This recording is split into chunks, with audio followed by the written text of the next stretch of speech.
નમસ્તે વિદ્યાર્થી મિત્રો, હું છું ભાર્ગવ લાઠિયા અને સ્વાગત છે તમારું આપણી આ એજ્યુકેશનલ એક્સપર્ટ યુટ્યુબ ચેનલ ઉપર. મિત્રો, ધોરણ 10 વિષય વિજ્ઞાન અને ટેકનોલોજીમાં લિબર્ટી બોર્ડ પેપર સેટ 2025માં પ્રશ્નપત્ર 7માં વિભાગ બી નું સોલ્યુશન આપણે જોઈ ગયા છે. તો આજે આપણે જોવાના છે વિભાગ સી નું સોલ્યુશન. ચાલો તો શરૂઆત કરીએ મિત્રો. એ પહેલા પ્લીઝ વિડીયોને લાઈક કરી દો, ચેનલને સબસ્ક્રાઇબ કરો અને તમારા બીજા ધોરણ 10 ના વિદ્યાર્થી મિત્રો સુધી શેર કરો. ચાલો ત્યારે વિભાગ સી ની અંદર પહેલો પ્રશ્ન છે કે ભાઈ વિઘટન પ્રક્રિયાના પ્રકાર જણાવી કોઈ પણ બે વિઘટન પ્રક્રિયા એક એક ઉદાહરણ આપીને સમજાવો. ચાલો મિત્રો, તો વિઘટન પ્રક્રિયાના કેટલા પ્રકાર છે? 3. ઉષ્મીય વિઘટન, પ્રકાશીય વિઘટન અને વિદ્યુત વિભાજન. બરાબર, બેયનું એક એક ઉદાહરણ આપવાનું, પણ 3 માર્ક્સમાં સિમ્પલ આટલું ન હોય, એનું વર્ણન કરવાનું. કે ધારો કે ઉષ્મા દ્વારા થતું વિઘટન તો એને ઉષ્મીય વિઘટન કહેવાય. ઉદાહરણ તરીકે કેલ્શિયમ કાર્બોનેટને જો ગરમ કરવામાં આવે, અહીંયા ડેલ્ટાનું ચિહ્ન, તો એમાંથી કળી ચૂનો અને કાર્બન ડાયોક્સાઇડ છૂટો પડે. સૂર્યપ્રકાશની હાજરીમાં થતા વિઘટનને પ્રકાશીય વિઘટન કહેવાય. ઉદાહરણ તરીકે સિલ્વર ક્લોરાઇડ કે બ્રોમાઇડને સૂર્યપ્રકાશમાં રાખતા અહીંયા સૂર્યપ્રકાશ લખવાનો. 2Ag અને Cl2 ક્લોરીન વાયુ છૂટો પડે, કોઈ પણ બે. ચાલો 39મો છે કે ભાઈ એક ઝવેરી 22 કેરેટ સોનાના દાગીના બનાવે છે અને તેના ગ્રાહકો પાસેથી 22 કેરેટનો જ ભાવ લે છે અને આ વ્યવહારને લીધે તેનો વ્યવસાય છે તે વધે છે. તો પહેલો પ્રશ્ન કે ભાઈ આપણે શા માટે 24 કેરેટ સોનાના દાગીના બનાવી શકતા નથી? તો મિત્રો 24 કેરેટ સોનું છે એ ખૂબ નરમ છે. આથી જો 24 કેરેટ સોનામાંથી દાગીના બનાવવામાં આવે તો એનો આકાર છે એ દબાણને કારણે બદલાઈ જાય અને એટલા માટે 24 કેરેટ સોનાના દાગીના ન બનાવી શકાય. બીજો છે કે ભાઈ સોનાના દાગીના બનાવટમાં ઉમેરી શકાય એવી બે ધાતુ, તો સોનાને મજબૂત બનાવવા માટે તેની અંદર કોપર અને ચાંદી આ બે વસ્તુ ઉમેરી શકાય. અને ત્રીજો સવાલ કે ભાઈ અહીંયા ઝવેરીની વર્તણૂકમાં કયો ગુણ જોવા મળે છે? તો મિત્રો જો કહે છે કે 22 કેરેટના દાગીના બનાવે છે અને 22 કેરેટનો જ ભાવ લે છે, તો મિત્રો અહીંયા એનો પ્રામાણિકતાનો ગુણ છે તે જોવા મળે છે. બરાબર, ઈમાનદારી, પ્રામાણિક છે તે કહેવાય. ચાલો 40માં છે કે કોઈ એક સંયોજન છે X અને એલ્યુમિનિયમનો ઉપયોગ એ રેલવેના પાટાઓને જોડવા માટે થાય છે. કોઈ એક સંયોજન X અને એલ્યુમિનિયમ, એનો ઉપયોગ ટ્રેનને પાટા જોડવા માટે થાય. તો મિત્રો X કોણ છે? તો મિત્રો X છે Fe2O3 ફેરિક ઓક્સાઇડ. બરાબર, બીજો સવાલ, ત્યાં જે પ્રક્રિયા થઈ એનું નામ? તો મિત્રો એ પ્રક્રિયાને થર્મિટ પ્રક્રિયા કહેવાય. અને ત્રીજો એનો સમીકરણ કે ભાઈ Fe2O3 plus Al it gives Al2O3 plus Fe સંતુલિત કરીએ તો અહીંયા 2 વાર અને અહીંયા આ 2 વાર, સોરી અહીંયા 2 નહીં, Fe ની આગળ 2 નહીં, ખાલી એલ્યુમિનિયમ ની આગળ 2 વાર અને અહીંયા આગળ 2 વાર. ચાલો 41મો પ્રશ્ન છે કે ભાઈ લડવાની કે દોડવાની સ્થિતિમાં કયો અંતઃસ્ત્રાવ ઉત્પન્ન થાય અને પ્રાણી શરીરમાં થતી તેની અસરો જણાવો.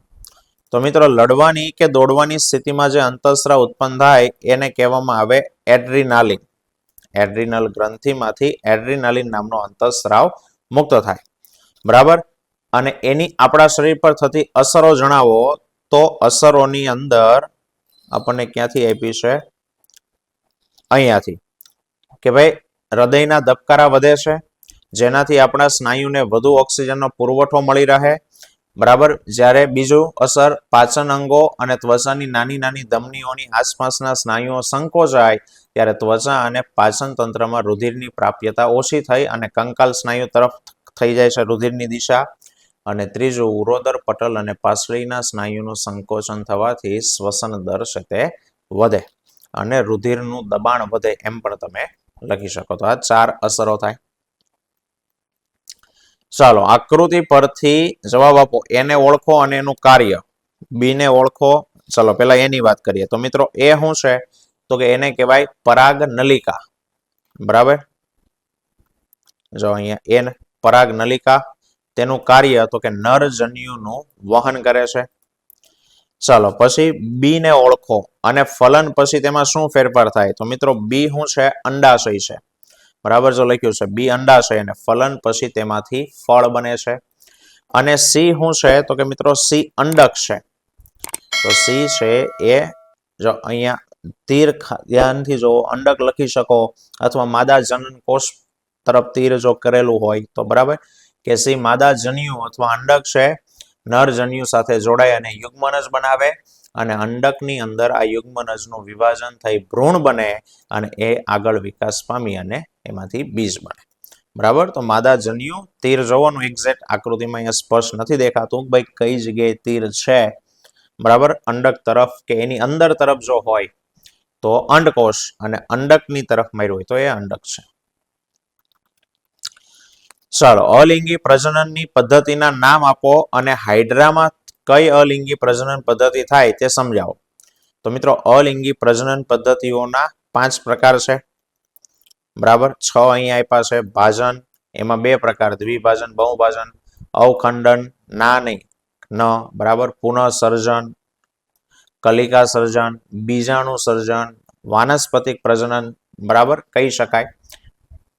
ચલો એમાંથી હાઇડ્રામાં જોવા મળતી પદ્ધતિ તો ઉપર આ ઈસ્ટ વાળું નથી લખવાનું આપણે હાઇડ્રા એટલે અહીંયાથી કે ભાઈ કેટલાક નીચલી કક્ષાના પ્રાણીઓ જેમ કે હાઇડ્રા એ કલિકા સર્જન માટે પુનઃસર્જનની ક્ષમતાવાળા કોષનો ઉપયોગ કરે અને હાઇડ્રામાં શરીરની બહારની સપાટી ઉપર વારંવાર કોષ વિભાજન થઈને એક જગ્યા સ્થાન ઉપસી આવે આ ઉપસેલો ભાગ આકૃતિ દોરવાની આ ઉપસેલો ભાગ એને કલિકા કહેવાય અને તે વૃદ્ધિ પામી અને બાળ સજીવમાં છે તે ફેરવાય. આ બાળ સજીવ પૂર્ણ વિકસિત પામી અને પિતૃ શરીરથી અલગ થઈ અને સ્વતંત્ર હાઇડ્રા તરીકે વર્તે. તો જો આ સ્વતંત્ર હાઇડ્રા. ચાલો 44મો છે કે ભાઈ એક વિદ્યાર્થી સૂર્યપ્રકાશમાં લેન્સનો ઉપયોગ કરી અને કાગળ સળગાવે છે. તો પેલો વિદ્યાર્થીએ ઉપયોગમાં લીધેલો લેન્સ કયો હોય મિત્રો? બહિર્ગોળ લેન્સ હોય. બરાબર. વિદ્યાર્થીએ ઉપયોગમાં લીધેલો લેન્સ બહિર્ગોળ છે. આ આકૃતિમાં પ્રતિબિંબ ક્યાં રચાય? તો મિત્રો પ્રતિબિંબ રચાય લેન્સના મુખ્ય કેન્દ્ર ઉપર અને એમાં થતી આકૃતિ દોરો તો આવડી આ આકૃતિ દોરવાની અથવા તો તમે બહિર્ગોળ લેન્સ દ્વારા રચાતા પ્રતિબિંબની પહેલી આકૃતિ પણ દોરી શકો કે જેમાં વસ્તુ અનંત અંતરે હોય. ચાલો પ્રકાશનું વક્રીભવન શું અને એના નિયમો છે તે લખો. તો મિત્રો વક્રીભવનની વ્યાખ્યા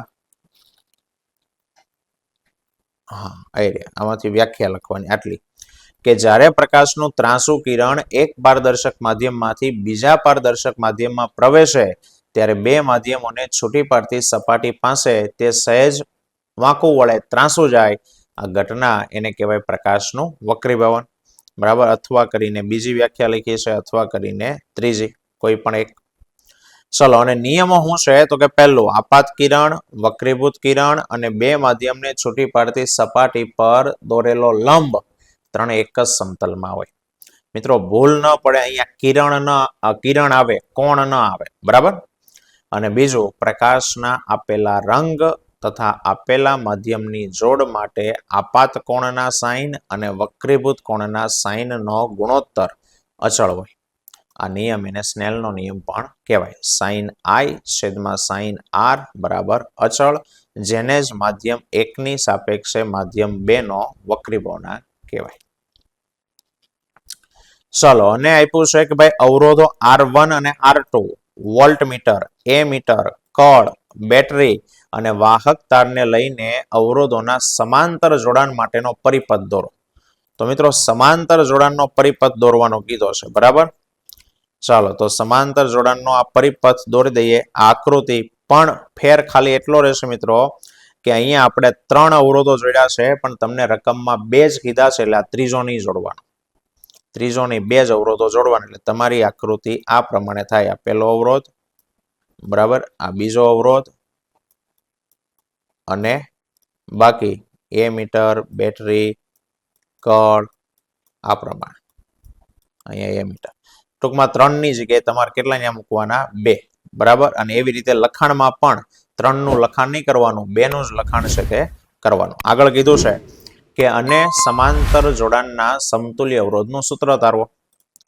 ચાલો તો વ્યાખ્યા પહેલા તો કે ભાઈ બે કે તેથી વધુ અવરોધોને એકબીજા સાથે એવી રીતે જોડવામાં આવે કે જેથી દરેક અવરોધમાંથી પસાર થતો પ્રવાહ જુદો જુદો હોય અને પ્રવાહને વહેવા માટે એક કરતા વધુ માર્ગ ઉપલબ્ધ હોય તો અવરોધનું આવું જોડાણ એને સમાંતર જોડાણ કહેવાય. બરાબર, અહીંયા બે અવરોધો જ લખવાના R1 અને R2, ત્રીજો નહીં. બરાબર, ભૂલાય નહીં, કારણ કે જે આપ્યું હોય એ જ પ્રમાણે આપણે લખવું પડે. અહીં આકૃતિમાં સુધારો 3 ની જગ્યાએ બે અવરોધો, અહીં આકૃતિમાં બે અવરોધો R1 અને R2 આગળ નાખવાનું. 20 વોલ્ટની બેટરી આરે સમાંતરમાં જોડ્યા છે. અહીં દરેક અવરોધના બે છેડા વચ્ચેનો વોલ્ટેજ સમાન હોય. બરાબર, સમાંતરમાં યાદ રાખજો બેટરીના વોલ્ટેજ જેટલો જ હોય અને દરેક અવરોધમાંથી પસાર થતો પ્રવાહ જુદો જુદો છે. ચલો ધારી લો કે R1 અને R2 માંથી પસાર થતો પ્રવાહ અનુક્રમે I1 અને I2 છે. આ I3 વાળું કેન્સલ.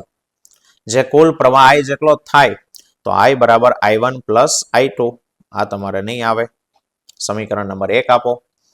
ઓહમનો નિયમ વાપરો કે ભાઈ R1 માંથી પસાર થતો પ્રવાહ I1 બરાબર V ના છેદમાં R1, R2 માંથી પસાર થતો પ્રવાહ I2 બરાબર V ના છેદમાં R2. આ ત્રીજી લાઈન આવશે નહીં. આ બંનેને સમીકરણ 2. હવે તો કે અહીંયા જે બે અવરોધો છે એ બે ની બદલે એક અવરોધ RP એવો મૂકવામાં આવે કે જેથી અહીંયાથી જેટલો પ્રવાહ કુલ I પસાર થતો તો પ્રવાહ એટલો જ રહે. તો જે RP મૂક્યો છે એને R1 અને R2 એનો સમતુલ્ય અવરોધ કહેવાય. બરાબર, તો 3 ની જગ્યાએ બે અવરોધ R1 અને R2 ના બદલે એક અવરોધ RP એવો મૂકવામાં આવે જેથી પરિપથમાં I જેટલો જ પ્રવાહ વહે તો RP ને R1 અને R2 નો સમતુલ્ય અવરોધ કહેવાય. અને એનો પ્રવાહ શોધો તો પ્રવાહ I બરાબર વોલ્ટેજના છેદમાં RP. સમીકરણ 3. સમીકરણ 2 અને 3 ની કિંમત ઉપર મૂકો તો V ના છેદમાં RP બરાબર V ના છેદમાં R1 પ્લસ V ના છેદમાં R2. આ ત્રીજું નહીં લખવાનું. બરાબર, V કોમન કાઢો તો V કૌંસમાં 1 ના છેદમાં R1 પ્લસ 1 ના છેદમાં R2. બંને સાઈડથી V કેન્સલ તો 1 ના છેદમાં RP બરાબર 1 ના છેદમાં R1 પ્લસ 1 ના છેદમાં R2, જેને સમાંતર જોડાણના સમતુલ્ય અવરોધનું સૂત્ર કહેવાય. બરાબર, ચાલો મિત્રો, તો આ હતા વિભાગ સી નું સોલ્યુશન. આવતા વિડીયોમાં ફરી પાછા મળીશું. ત્યાં સુધી જય હિન્દ, જય ભારત.